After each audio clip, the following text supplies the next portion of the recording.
অনেকে আছেন যে ফোন নাম্বারটি দিয়ে আপনি ফেসবুক অ্যাকাউন্ট খুলেছেন সেই ফোন নাম্বারটি আপনার কাছে নেই, বা কোথাও হারিয়ে গেছে, বা বন্ধ হয়ে গেছে, বা সিমটি অন্য কেউ ব্যবহার করছে। এখন আপনি সেই ফোন নাম্বারটি পরিবর্তন করতে চান, বা ইমেল দিয়ে খুলেছিলেন সেটি পরিবর্তন করতে চান। ফোন নাম্বার এবং ইমেল দুটো প্রসেসই এক এবং খুবই সহজ। আমি আপনাকে অনুরোধ করবো ভিডিওটি সম্পূর্ণ দেখুন এবং ভিডিওটি ভালো লাগলে লাইক, কমেন্ট, সাবস্ক্রাইব করে যাবেন। ধন্যবাদ। তো আমি চলে আসছি আমার ফোনের হোম স্ক্রিনে। এখান থেকে আমি ফেসবুকে চলে যাব। ফেসবুকে যাওয়ার পর এখানে দেখেন এই যে থ্রি লাইন, এই লাইনে চলে যাবেন।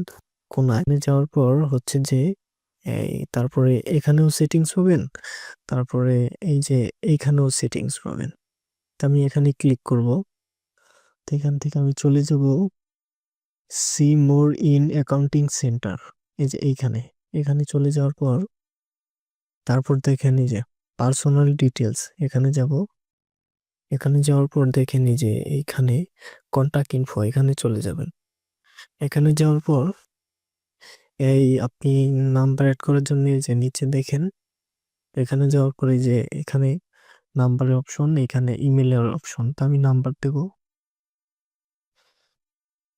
এখানে চলে যাওয়ার পর তারপর হচ্ছে যে আমি ফেসবুকেরটা চেঞ্জ করব। তো ফেসবুকে টিক মার্ক দিয়ে দিলাম। তো এখান থেকে এই যে এই দেখেন, এখান থেকে আপনি যে কান্ট্রির হন সেই কান্ট্রির সিলেক্ট করতে পারবেন, কান্ট্রি সিলেক্ট করতে পারবেন। তো আমি ওখানে যাব না, আমি হচ্ছে একটা নাম্বার দেব। তো আমি নাম্বারটা দিয়ে দিই। তো আমার নাম্বার দেওয়া শেষ, এখান থেকে আমি নেক্সটে ক্লিক করব। তো এইখানে আমার হোয়াটসঅ্যাপ থেকে একটা কোড আছে, তো আমি কোডটা দিয়ে দেব এখন।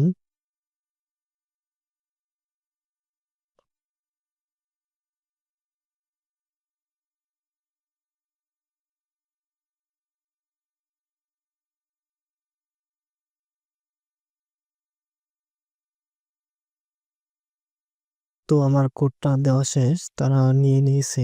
এখন আমি এখানে ক্লোজ করে দেব। হ্যাঁ, তারা এই যে কোডটা নিয়ে নিছে এবং কি নাম্বারটাও এড করে দিছে। তো আপনি এখান থেকে যদি জিমেল অ্যাড করতে চান তাহলে এই যে এখান থেকে আবার জিমেল অ্যাড করতে পারবেন, এই যে এখান থেকে। আর যদি কোনো সমস্যা হয় যে কোড আসছে না বা নাম্বার এড হচ্ছে না, তাহলে আমাকে কমেন্ট করে বলতে পারেন। এবং ভিডিওটি ভালো লাগলে লাইক, কমেন্ট এবং সাবস্ক্রাইব করে যাবেন। ধন্যবাদ।